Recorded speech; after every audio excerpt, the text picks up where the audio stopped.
The security officer's words hit Linda Parker like a punch to the stomach. She stood frozen inside the small airport security room as the officer said quietly, "Ma'am, your husband and your son tried to move illegal items through your luggage." Linda blinked, unable to breathe, staring at the screen where the footage was paused. She whispered, "My husband? My son?" in a voice that shook. The officer nodded sadly while rewinding the clip. "Yes, ma'am. They placed the packages there while you were in the hotel shower." And that was the moment Linda realized her honeymoon had never been a celebration. It had been a trap from the very beginning. Earlier that afternoon, when they called her name over the airport speaker, her new husband, Robert, didn't even flinch. But her son, John, looked straight at Robert for only 1 second, and that quick look told Linda everything. Standing alone in that cold room, she felt her knees weaken. "Please sit," the officer said, pulling out a chair for her gently. But Linda barely heard him, because her eyes wouldn't leave the screen showing Robert slipping a white-wrapped package into her suitcase. And she kept asking herself the same silent question: how could the two people she loved most do this to her? "Mrs. Parker," the officer continued softly, "we need to know how much you knew about this operation." Linda shook her head quickly and wiped tears that kept falling without permission. "I knew nothing," she said, her voice trembling. "But I need you to understand something about my husband and my son." The officer raised an eyebrow, giving Linda space to continue. Linda swallowed hard.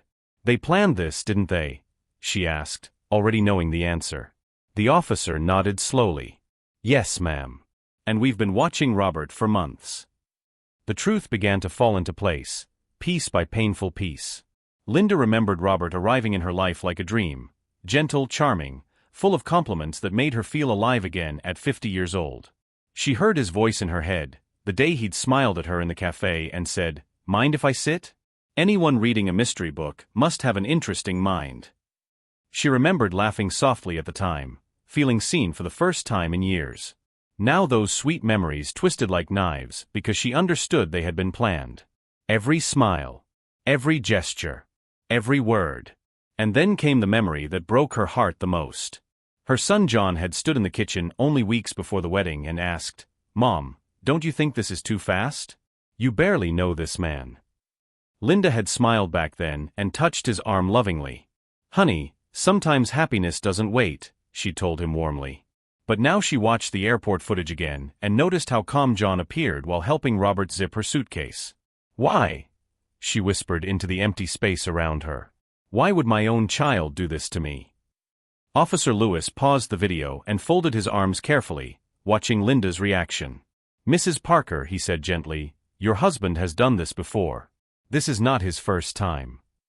Linda turned to him slowly, her voice barely more than a whisper. "How many women?" The officer sighed and lowered his eyes. "Enough that we've been tracking him for 6 months." Linda pressed her shaking hands together as fear and anger mixed inside her chest. "So everything was planned?" she asked, though she already knew the answer deep inside her heart.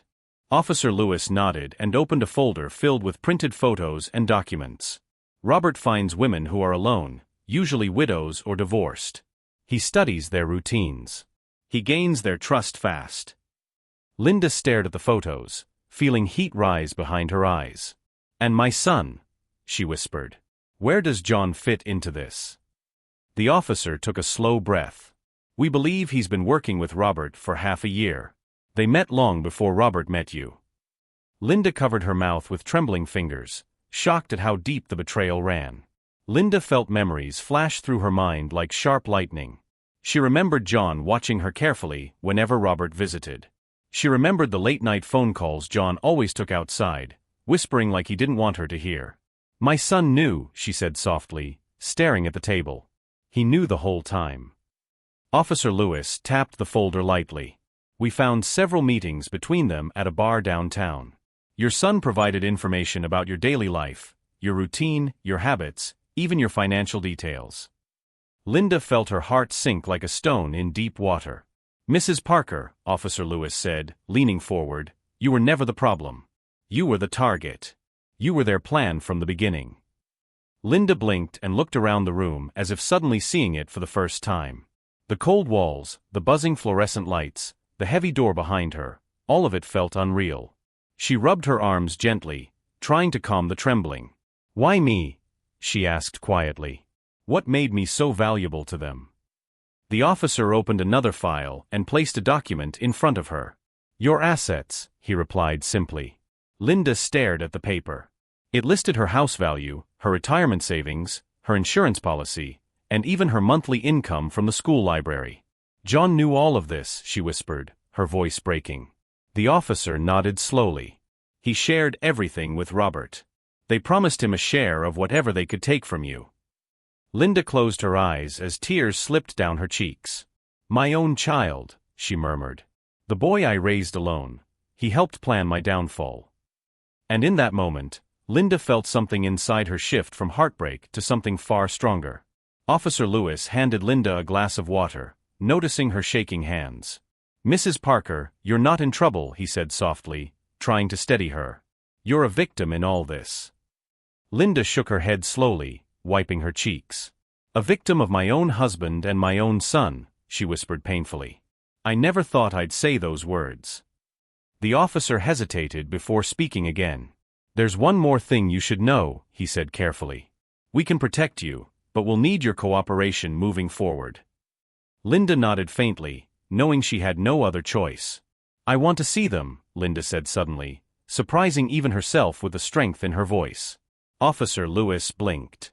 "Mrs. Parker, that may not be a good idea right now." Linda lifted her chin slowly, determination growing in her eyes. "I want to see their faces when they realize their plan failed," she insisted.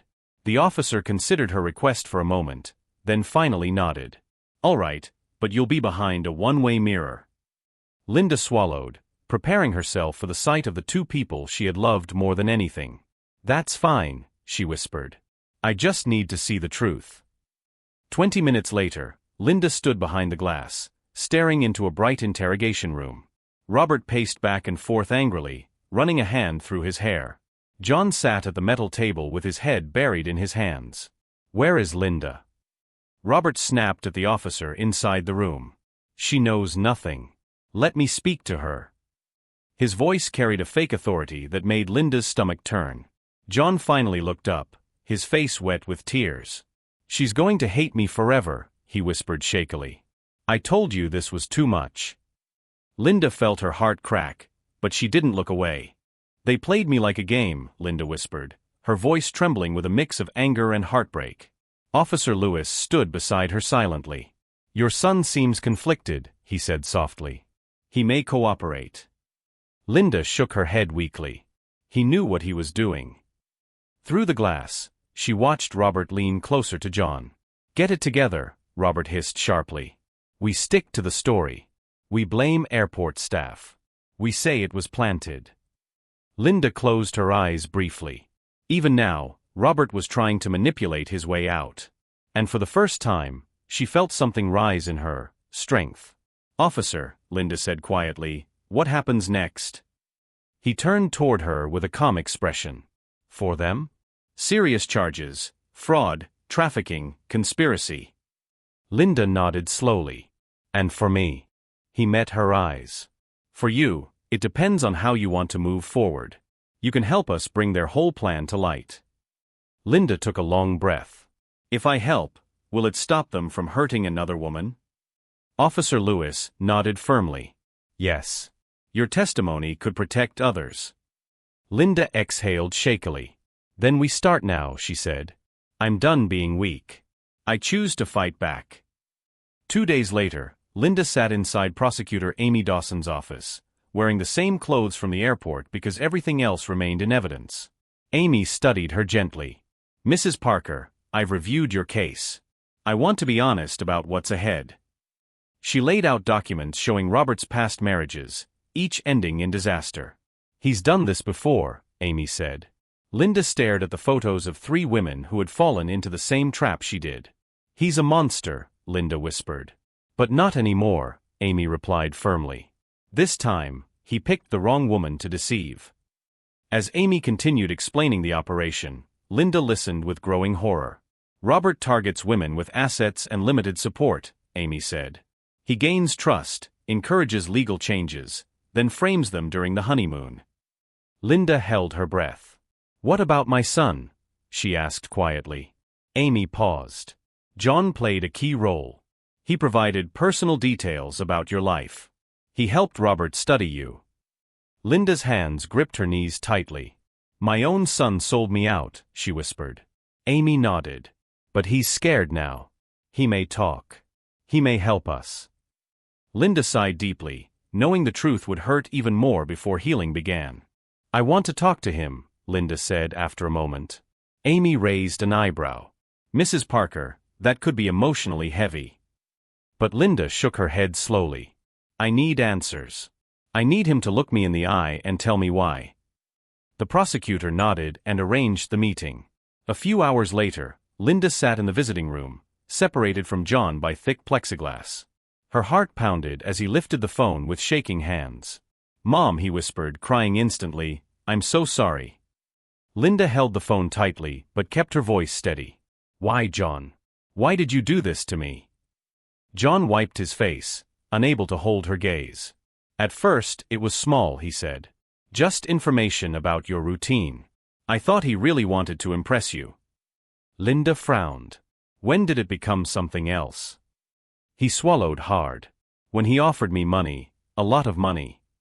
Linda felt her chest tighten painfully.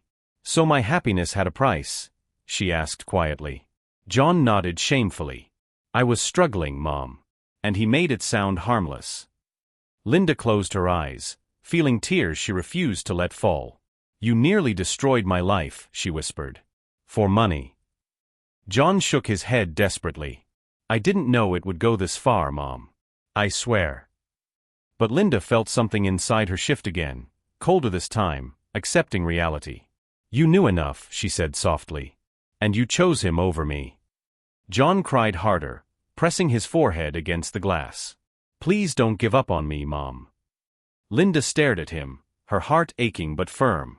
I'll always care about you, she said slowly. But trust is gone. And now we face the truth. As she stood up, John called after her, but Linda didn't look back. For the first time, she walked away for herself.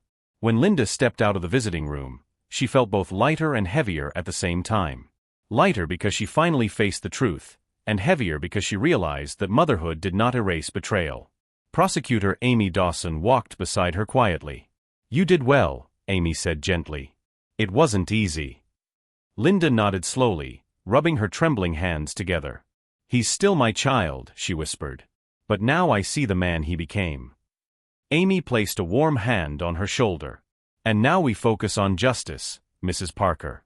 Justice for you and for others. Over the next several days, Linda worked closely with Amy and the investigation team. They reviewed documents, listened to recordings, and pieced together Robert's long trail of victims. One afternoon, Amy handed Linda a stack of photos. These are the other women, she said quietly. Linda studied each face, women her age, smiling on honeymoons, unaware of the danger beside them. Some survived. Some didn't, Amy explained. Linda closed the folder gently. I want to help all of them, she said. Not just myself. Amy nodded with admiration. Then your testimony will be powerful. When Linda took the stand, she felt every eye in the room on her. Her hands trembled, but her voice stayed steady as she began. My name is Linda Parker. I'm 52 years old, and I was targeted by a man I trusted. She described how Robert had appeared in her life, how quickly he charmed her, how her son became strangely supportive. She explained the honeymoon, the hotel, the airport, the moment her world snapped apart. When asked why she wanted justice, Linda answered simply, because someone has to stop him before more women lose their lives. During cross-examination, Robert's lawyer tried to twist Linda's words. Mrs. Parker, the lawyer asked, isn't it true you were lonely and eager for companionship? Linda smiled sadly. Yes, she said. I was lonely. But loneliness is not a crime. The courtroom murmured softly. The lawyer pressed again. Did you willingly update your will for Robert? Linda nodded. Yes, because I trusted him. And trust is what he used as a weapon. The lawyer hesitated, clearly losing ground. Linda continued calmly. He didn't trick me because I was foolish. He tricked me because he was practiced. When Linda stepped down from the stand, the room remained quiet, as though holding its breath. Amy leaned toward her and whispered, "You did beautifully." Linda exhaled deeply, finally letting tension leave her shoulders. She watched as John prepared to testify next. His hands shook as he sat down, and he looked toward Linda for strength. She offered him nothing, not cruelty, but not support either. Just truth. And truth, she realized, was the only thing that could save anyone now. As John began to speak, Linda understood that the story of her pain was turning into a story of power. John sat down in the witness chair, his fingers twisting together nervously. The judge asked him to speak clearly, and he took a shaky breath.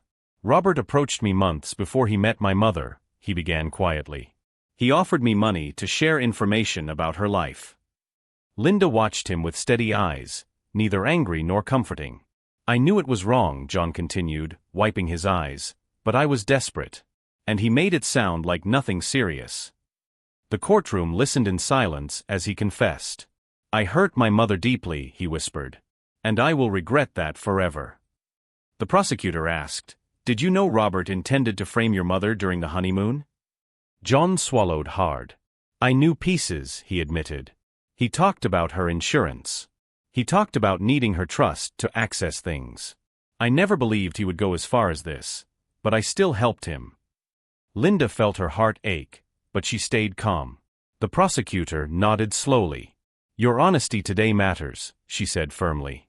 Even the judge softened her expression slightly. John's voice broke near the end. "Mom, I don't expect forgiveness," he whispered. "I just want the truth to save others." After John finished, Robert attempted to stand, demanding to speak. "This is a circus," he shouted angrily. "They're twisting everything I've ever done." The judge struck her gavel sharply. "Mr. Reed, sit down or you will be removed." But Robert ignored her, pointing at Linda through the crowd. "You owe me, Linda," he yelled. "You were nothing when I met you." Gasps filled the room. Linda did not react. She simply turned her head away, refusing to give him the satisfaction of her attention. The judge ordered officers to restrain Robert, and for the first time, fear flickered across his face. When closing arguments began, the prosecutor spoke clearly and without hesitation. "Ladies and gentlemen, this was not love. This was a calculated scheme. Mrs. Parker was chosen because she is kind, trusting, and alone. And those qualities were twisted into targets."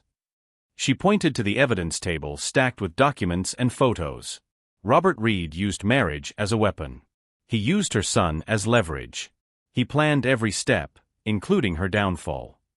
Linda listened quietly as the prosecutor concluded, "Today, you have the power to stop a predator who has harmed multiple women. Do not let him do it again." Robert's lawyer tried desperately to counter the evidence.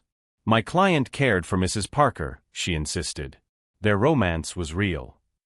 But the jury remained unmoved. Linda could see it in their faces. They had witnessed enough. When the jury left to deliberate, the room filled with whispers. Amy leaned close to Linda. "No matter what happens now, you stood up for yourself," she said warmly. Linda nodded. "I had to," she whispered. "If I didn't, he would destroy another woman one day." Amy smiled softly. "You saved more people than you know." The jury returned in less than 3 hours, a clear sign of certainty. Everyone stood as the forewoman held the verdict slip tightly. "We find the defendant, Robert Reed, guilty on all counts," she said firmly. A wave of quiet relief swept through the room. Robert froze, staring straight ahead, his arrogant confidence gone. Linda closed her eyes briefly as emotion washed over her. Not joy, not triumph, but release. The judge turned to Robert sternly. "You manipulated trust in the cruelest way. Your sentence will reflect that." Robert dropped his gaze, finally understanding that charm could no longer save him. Outside the courthouse, reporters gathered immediately. Microphones flashed as they called out, "Mrs. Parker, how do you feel? What's next for you?" Linda raised her hand gently. "I feel free," she said calmly. "And I'm grateful justice was served."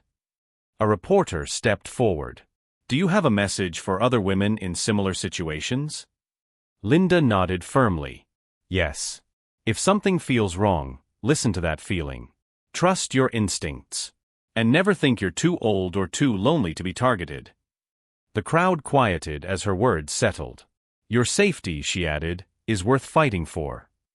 Later that evening, Linda sat at home in the soft glow of her living room lamp. Everything felt strangely peaceful. She poured herself a warm cup of tea and breathed deeply for the first time in months. Her phone buzzed with a message from John, sent through the prison system. Mom, thank you for letting me speak the truth today. Linda stared at the message for a long time. She whispered, I hope you grow from this, John. I truly do. But she did not reply. Healing would take time, for both of them. That night, Linda walked to her bedroom window and looked out at the quiet street. The world felt different now, not because it was safer, but because she finally understood her own strength. I survived, she whispered to herself.